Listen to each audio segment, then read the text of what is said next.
All right, welcome everybody. Ryan at the Mysterious Bookshop here, and we are so thrilled to be hosting Rob Osler, who is talking about his debut mystery, which I have a copy of right here, Devil's Chew Toy. Very exciting. And we have Nikki Knight joining us as well in conversation with Rob. Thank you to both of you so much for choosing the Mysterious Bookshop to partner with to talk about this excellent mystery. I don't want to take up too much of anyone's time, so I am going to promptly turn it over to Rob and Nikki. Congratulations, Rob, on the book. I've read it. I've loved it. I think it's fantastic. And we do have copies at the Mysterious Bookshop with signed book plates. So if throughout the conversation you become even more intrigued by Devil's Chew Toy, please feel free to order a copy. Link in our bio here. So, all right, without further ado, Rob and Nikki, have a wonderful conversation, and I'll be back and see you in a little bit. Enjoy. Great, thank you. Okay, Rob, so let's just get to it. I've heard Devil's Chew Toy described as a cozy. You wrote a great piece on Crime Reads about the whole concept of the cozy or the LGBTQ plus cozy. And do you think that the definition of a cozy mystery is growing and evolving and becoming much wider than the traditional sort of Jessica Fletcher and Knitting Grandma's mystery? Yeah. It has really. By the way, I love those. So, I know. Yeah.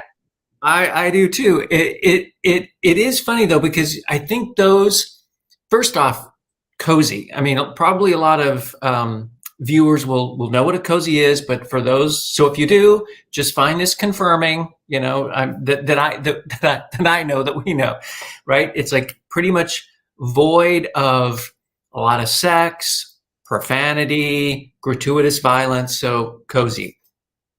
And I do tend to think of like, if it's like Mrs. Withers who finds the vicar murdered in the rose bush, right there you have the sign. Yeah, it's like the signs are telling you it's probably a cozy. But I do think that especially traditionally published cozies, and by that I mean, not self-published, but if that's the way you're going, more power to you. Or I have a lot of indie friends. I'm sure you do too. So yeah.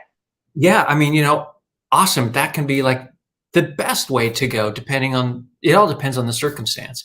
But a lot of what would be considered, like gay cozies in the past have been published by smaller presses that tend to cater to LGBTQ authors or stories and themes. And that's great. Or again, self-published, and that can be great. But there's just no denying the fact that the larger publishers have more resources. Right. And so whether it's artwork and, it's like, we're going to be plugging this book, and I think the artwork turned out to be great. Or it's one of the most gorgeous books I've seen. It's brilliant. Crooked Lane's artists kill. They just kill. Well, thank you. That's good. But, editorial, Sarah J. Henry is my editor, who herself is an Agatha Anthony Clark winner, Mary Higgins Clark winner. So, I've got that editorial help. I've got the production help. You get a lot of help along the way. Okay, so with that as the backdrop, to finally get to your question, right, about are cozies becoming more diverse? I do think that they are, whether it's ethnically diverse, or cross-culturally diverse. I've got a list here, just a few shout-outs. Books that have either just been released or that are coming out. And these are getting great reviews, by the way. Mango, Mambo, and Murder by Raquel Reyes, right? Right. Dial A for Aunties by Jessie Sutanto. Arsenic and Abodo, I love that title, which is Filipino, by Vivian Chen. So there's a lot of, and then Hollywood Homicide by Kelly Garrett, which features a Black protagonist. Yeah. So the becoming more culturally, ethnically diverse as well as racially diverse, and I think just along with that is more LGBTQ characters in a cozy, and there's certainly many who have come before. Josh Lanyon, A.E. Radley, Dean James, Marshall Thornton in his Pink series. They've come before, but nobody has been able to break through that I know of. I'm sure I'm going to get like a slap. I'm going to get a message that sets me straight, which is great. At least it gets us talking. That, you know, have reached like the kind of acclaim like 41 years ago was earned by Amistad Maupin, you know, and Tales of the City. You know, that, I mean, I'm talking that kind of acclaim. And not that I'm claiming that, you know, I'm here as the you know, heir to Amistad Maupin. That's not what I'm saying. My whole point in the Crime Reads article was like, gosh, it's about time that we have the Arsenic and Rodeos and the Hollywood Homicides and the Devil's Chew Toys to be on the shelf, you know, right there with the Simon and Schuster's and the Random House publications that are more straightforward mysteries. Because I as a gay person have been reading straight protagonist in mysteries for all my life. So there's no reason that a straight reader, someone who doesn't identify as LGBTQ, couldn't read a Quosie and enjoy it if you like, you know, a lighthearted, fun, you know, kind of mystery realm. Free your mind and the fun will follow. Yeah. Yeah. You were going kind of in the direction of my follow-up question anyway, which is, do you think that it's the content that makes a cozy, or do you think it's the sensibility? I'd argue that it's the sensibility, that the content's part of it, but the sensibility is something bad happened, maybe a few more bad things are going to happen, but a group of people that we really like are going to find out what happened and put everything right, and nothing terrible is going to happen to anybody we really like. I think that's a big chunk of that. Yeah, you know, it's funny. This is so timely because Katrina McPherson, who is an author that, you know, probably, again, many viewers look. Wonderful. She wrote the cover blurb on the book. I'm very grateful. But she has a number of series, won pretty much every award you could win in mystery. And she was reading an ARC, which is an advanced reader copy. A lot of people would recognize the term like a galley, of another author, another Crooked Lane author. We're both Crooked Lane authors, Nikki and I. Misha Pop, whose book is Pies. It's not come out yet. Magic Pies, Magic Lies and Deadly Pies. And they were having a Twitter conversation because it's like, oh, we need a Quosie like handle for this. We need to call this genre something. And I was like, well, is it a cozy? Like what's going on in the book? And it's like, well, there's an awful lot of swearing and, you know, she's kind of a serial killer. And I'm like, well, I'm not sure. I mean, you know, we could, you know, all of these terms are, you know, more or less they account for kind of like, you know, 80% of what fits, and then there's stuff on the periphery. And I'm like, yeah, how sweary, you know? So to your point of sensibility, it's like there is an expectation if you call something a cozy that, you know, you might be able to, I don't know, maybe get away with dropping one F-bomb. I don't know. Others would say you violated the cozy rule. But it's certainly not profanity laced, and there's not gratuitous violence, and there's not graphic sex. Right. And I didn't feel like I needed that for the story I wanted. No, and the story you wanted to tell was a very fun, light, happy story. And I just want to, before we go too deep into the structure of the story and stuff, I just want to point out parts of this book are just laugh out, spit your coffee out, drive off the road, screamingly funny, hilarious.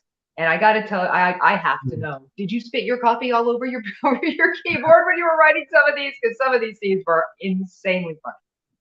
You know, I am truly, this is not coming from a place of self-deprecation. Yeah.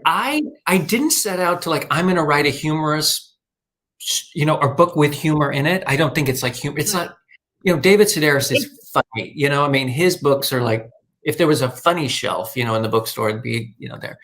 Fun. But the characters ended up, let me take a sidestep and say this. It's like, there's pantsers, right? And then there's plotters. This is something like fiction writers will talk about of like, do you like outline or do you just start tapping away and just, you know, hope it all works out? I'm pretty much of the hope it all works out camp. So I found when I was writing it that what I thought was like, oh, that might get a chuckle out of somebody or at least a smile, was in the writing of it and the dialogue and just finding the characters saying those things. I did not set out to like, I'm going to make this funny. And I'm glad I didn't, because I think I would have wilted, under that, pressure putting on myself to be funny, because I don't think I'm particularly funny. But oddly enough, I think that the characters that I created have some pretty humorous lines. I will say that. But yeah, I didn't set out to make a humorous book. And when some of the reviews and the blurbs came in, and the blurbs, for those who don't know, are the things that the phrase on the back of the book, and write, or like cover blurb, or those, I laughed, I cried, blah blah blah. That they, so many of them were very consistent about themes that I really did try to write, right? Which is like lighthearted or fast paced. It's like those were intentional, but the humor, I was honestly at first a little bit surprised. Like, wow, I thought some of the lines might at least crack a smile, but some people thought, yeah, that there were some funny chunks in there. And so I find that delighting, but that just kind of happened. I thank the characters for that. Yeah, and I think also that's like the most wonderful thing, because I think at 30 years of writing headlines, the thing that you think is funny never is. And the thing that you throw off in a hurry because something sounds right to you is the one that hits. And you nailed it. It's the characters. It's wonderful. Just wonderful. The other thing that is really wonderful about this book that I loved was that it has a very strong sense of gay culture. It's bringing you into this wonderful place with these wonderful people, and it introduces this whole variety of people in the LGBTQ community. And I don't want to turn you into the ambassador for gay, because you're the guy who wrote the Posey mystery. But was there kind of an intention to sort of broaden the horizons of people who might not know people like Hayden and his friends? Yeah, totally. And here's a story that the people like you will appreciate, right? And any aspiring author, or those who have been through this process, and hopefully those who are not authors and just enjoy reading mysteries will find this story curiously odd. There are these things called speed dating with agents. Yes. Right. So at conferences, and so this was several years ago when we were still living in San Francisco, and so I went to the San Francisco Writers Conference, and you pay money to sit at this teeny weeny table, think like tiny little bistro table, with an agent, and you get literally 3 minutes. They time you, and then they bang a gong. Yeah. And you just like go, and the whole notion is you got 3 minutes to convince an agent or an editor, in some cases, that how you're describing your book is like, ooh, that's interesting to me. I'll slip you my card is the outcome that you're driving toward. And in the title of the email, you just put, I met you at San Francisco Writers Conference, and then I'll boost your query to the top of my pile, and I'll give it some consideration. So imagine me sitting there, and I'm coming out of the gate with my 3 minutes, and some of the first words out of my mouth are "go boy," and it's just like the room froze, and I just remember it. So yeah, I don't think that there was anyone who I didn't get a read on the other side of the table that was not straight or not predominantly from the New York publishing agency world. And I spent, my 2.5 minutes, no, there really are go-go boys. No, they're not prostitutes. They dance, so it was such an eye opener to me, that something that, to be, I'll say something ludicrous, but I think, some people need to hear it. It's like, to be gay doesn't mean that it's like, every place that we go has go-go boys or go-go dancers. It's like, they are at certain bars, And yeah, it's a thing. It's not a thing everywhere, but it's a thing. So that I put it in the book.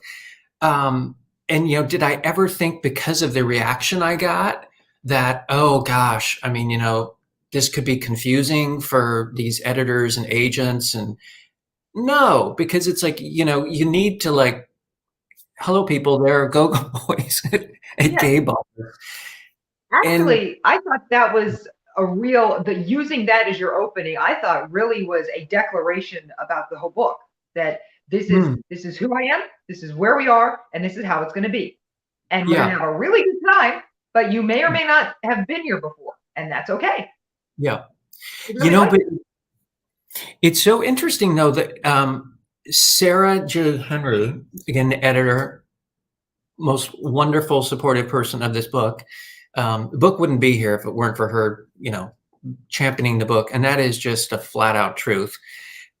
She is a straight woman, and but she loved the book, and she was really good about helping me widen a really narrow lane, right? Because it's like, not only is it cozy, it's like I didn't write an international, like, espionage thriller, right? Because right there, too many of those in the world anymore. Sorry. Well, there are, right? But it's like, that's a bigger lane, right? In terms of readership. So it's like, I picked mystery. Actually, though, mystery is the biggest selling genre, but I picked cozy, which is a narrower lane. And then I picked gay cozy because that's what I wanted to read. And there weren't that many of them. Again, there are some that are out there and that are great books. And I'm not, when I say that there aren't any, it's not a statement of my judgment on the quality of those. It's just those that you see, face out at the Mysterious Bookshop, right, on the shelf. I mean, though they're not getting into those big prominent bookstores, or they're not getting, face out on the shelf. So those are the books that, you end up seeing for the most part, and that you end up buying and getting on your book stand. So yeah, I picked a narrow lane, but as I was saying, like, Sarah helped me say, have Go-Go Boy in there, but then let's pivot and call him a dancer, or let's, just certain things to, again, not lose the integrity of the book. And, it's not like a mission driven book that I'm out to, like, champion anything. It's not what it's about. But, let's keep that narrow lane you've created as wide as possible. So in the end, she keeps saying, so Granny will read this book, and, there's nothing in there offensive to Granny. That said, I would never dilute it to, like, please, like a straight granny or something, by, like, kind of diluting the culture or anything. Yeah. The other thing, but the way, from my point of view as a reader, the way that you really made this an inclusive book, a book that anybody could pick up and enjoy, is just simply by the humanity of the characters. Hayden is somebody we could all know. He's a nice guy that I could be working with on any given day. I mean, he's a lot like people I know. His partner in crime, yes, she's a magnificent 6-foot black lesbian, but she's also in love with a girl who really doesn't treat her very nicely, and we sympathize with her, and we want her to be treated better. And I mean, I'm sorry, I want to talk to that woman's girlfriend. I need a word. But it's that kind of thing. These are universal feelings. Everybody knows somebody who really seems to have it together, but their partner treats them not so great. And everybody knows somebody like Hayden, who is a little bit vulnerable and who needs that kind of little step, and who is just kind of waiting for his life to come together and the magic to happen. And it's very real in that way. And I think, and it sounds like you were aware of that, and we're kind of trying to broaden that so that people would get that. Yeah, because stereotypes are just, they're just so easy, so it's like, I could have made him, and this is no disrespect, because, like, I have a gay hairdresser who's, like, awesome, but we tend to get stereotyped as, like, oh, florist or hairdresser or career waiter or something. It's like, it's just so dumb, so to make Hayden, guess what? He teaches middle school social studies, and he's a blogger, and his mom, passed away, and his aunt is an evangelical Christian who lives next door to a 91-year-old guy that he befriends and ends up doing his laundry, and they play with the dog that he adopted. That's a big part of the story. His life is more than being a 25-year-old gay guy in Seattle. Hollister, right, is a car aficionado. She drives a black Porsche. She's very literary, right, because she named the Porsche after Toni Morrison, and she owns her own furniture design business. Yeah. So I made them not I just made them real people, because their sexual identification is truly like incidental to the story. As you mapped out like the key aspects of a traditional mystery, right? It's like something happened, crime happens, victim is usually identified, villain isn't, enter protagonist, follows a string of clues, discover mystery, joyous resolution. All of that works. And in fact, once you like really get into the plot points, they all work. I could turn Hayden, Burley, and Hollister all straight. The story still works. The twist is, but they wouldn't be as cool of people as they are. This is the point, right? I think it's like, guess what? I think gays and lesbians can be a hell of a lot of fun. So let's make them gay and lesbian, because I think it's more fun, right? Yeah, and it's also more real, because guess what? The world is not peopled by straight white people. There's all different kinds of people in the world, and it's kind of nice to see mysteries reflecting all different kinds of people now. Right. Yeah.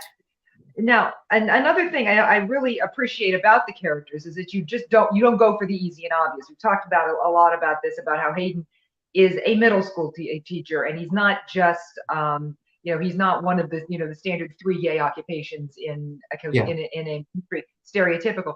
And Hollister builds furniture, and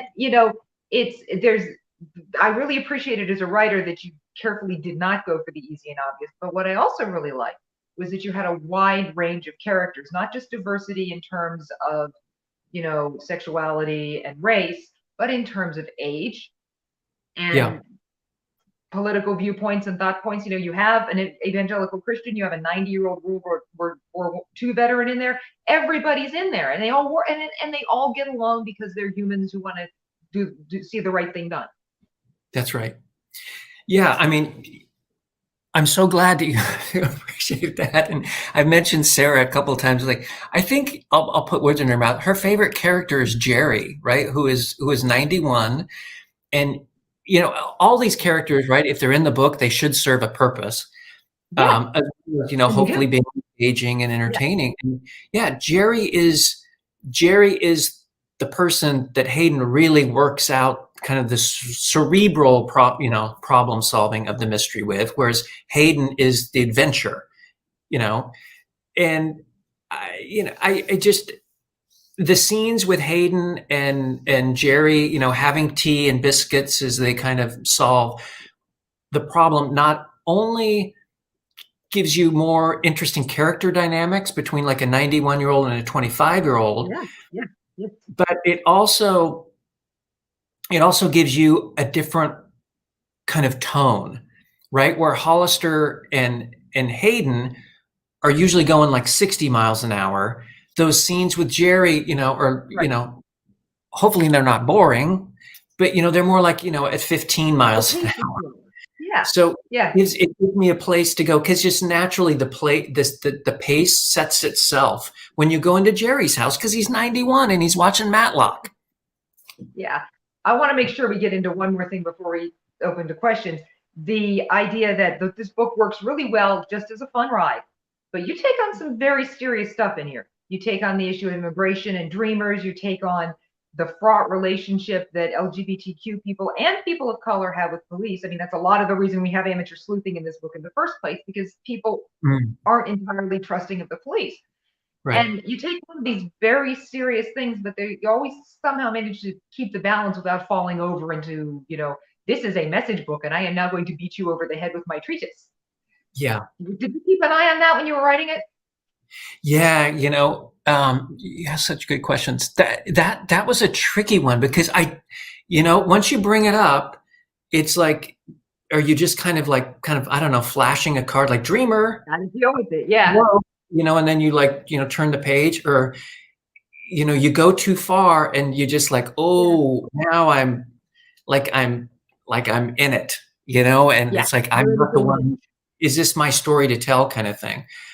But a few years ago, I worked for Teach for America, which is a big national teaching organization. I wasn't a teacher, but I worked as a marketing person. And there was legislation and stuff going on that was threatening the status of Dreamers, and I was a we at the time because I was part of the organization. We had a lot of teachers that were protected, that their status in the country was protected because of DACA. And, as you get to know some of these teachers, and I wasn't out in the class, again, I wasn't out in the classroom rubbing elbows with them every day, but as you're well aware of what their contribution is and how hard they work, frankly, any teacher, and these are teachers that, were sent into underserved communities. Right. And I've been in some of those classrooms, and you're like, man, that was not the kind of classroom experience I had growing up. I wanted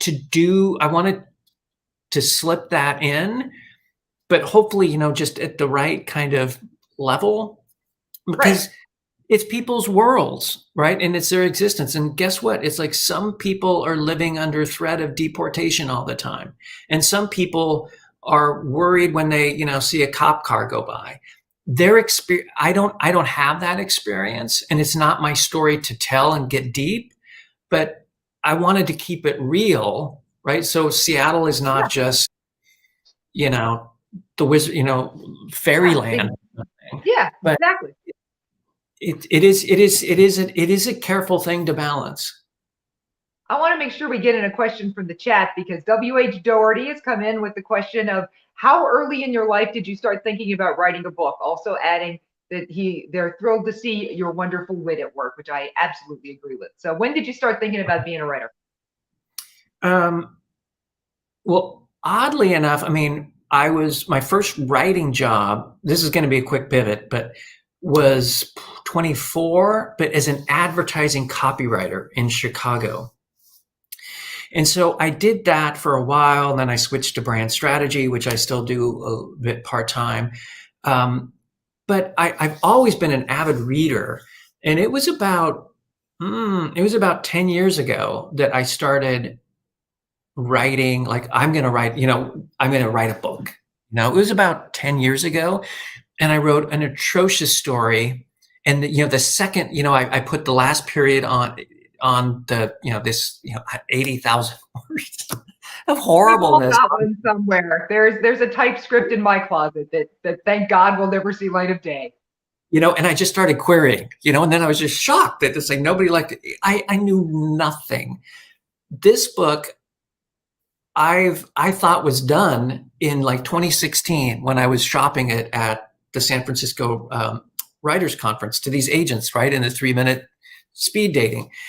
It's completely different than it was in 2016. It had multiple points of view. It was set in Boise, Idaho.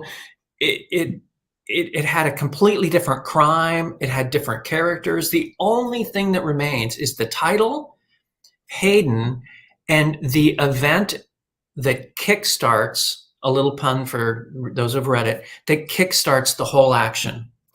Well, it's a terrific opening. No one should. I mean, that opening should not go to waste. That opening, that's like the best opening I've read in years. That is a terrific opening. So yeah, and we have one more chat, another question from the chat from Theodore Weaver, who says he read a blurb by Lawrence Block saying he wrote a great book with a passage about espresso in New York. Do you drink coffee with him when he's in Seattle? When he's out your way? Great book with a passage about espresso. No. Sorry. I think I think sometimes there's a tendency to think that all of us writers hang out together. In the same, there's like this one place where we all hang out together. Because I know I've noticed this. I work in radio, and everybody thinks that all of the radio people know each other, and some of us do, but we don't all. So well, so I have to slip this in, and so don't be bothered with me. But speaking of radio, you have a book that just came out on the same book birthday. We're book yes, we're classmates. pals, classmates. Classmates. So I will interrupt the action with this because I think that everybody listening to this should hear about your book and what it's about. Oh, well, thank you. It actually hits a lot of the same themes that yours does. My main character is Jay Jordan, a DJ who her husband survived cancer, but their marriage didn't. And so she left New York for the radio station where she started off in Vermont many years ago, and ends up back in Vermont running this radio station, and takes hateful satellite talk off the air and makes two guys with muskets very unhappy.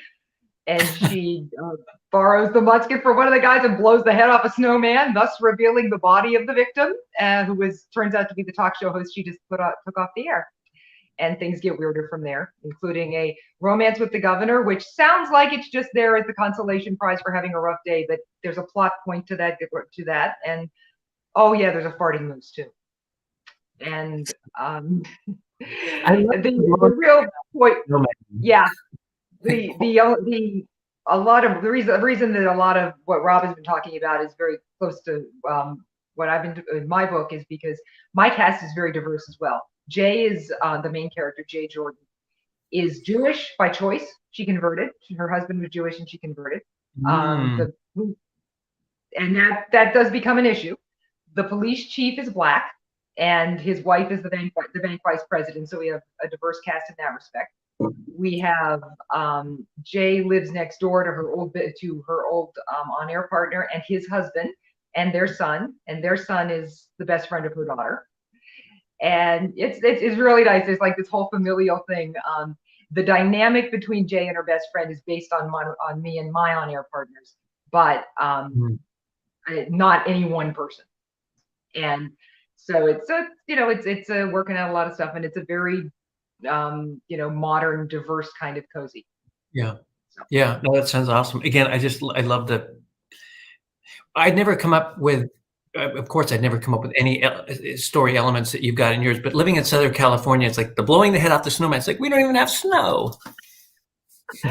And that was, that opening has been lurking around in my head for a long time, and I couldn't figure out what to do with it. And then it finally came together. So yeah, but before we run out of time, I want to ask you, what is next for Hayden and his friends? Because I understand that more fun is in the works for the gang. Yeah, I'm doing edits. Hopefully, if everybody enjoys this, there will be the second one will actually come to life. I'm reading through it now as a final edit before it goes to anyone. There was an entertainment venue in Seattle that ran for a number of years called Teatro Zenzani.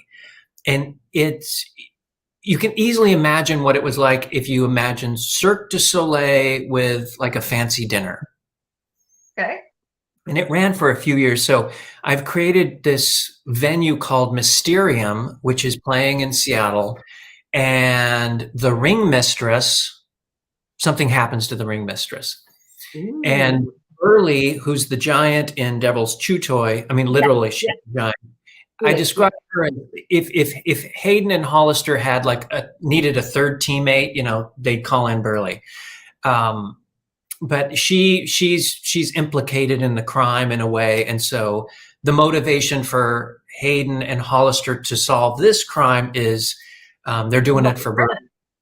Yeah, and so it all revolves around acrobats and aerialists and cabaret singers and all these performers who are all part of this entertainment mashup of cabaret, burlesque, and aerial arts called Mysterium. That's not the name of the book. I'm trying to find a name of the book, but one thing what you're telling me brings up one other thing I really wanted to get to, which is you set this book in Seattle, and it is very much not the Seattle that we think of. You know, you watch Frasier and you see fish flying through the air on the food shows and all that stuff. This is Seattle, and it's still very recognizably Seattle, but it's in Yeah. an entirely different and unique and very down to earth way. And I love that. I thought that was really good. Yeah, I lived in Seattle for about 18 years. I still think, like, of all the places that I'm at physically, you know, it's like, oh, this feels most like home is Yeah. Seattle. And you know, you spend, as you know, right? You spend so much time with both the characters, but also where the characters are, that I enjoyed spending time with the characters in Seattle. It sounds really Is that writerly, your happy place? but you know, Is that your happy place? it really is. You know, it rains a lot, man. It rains a lot, but it's a good place.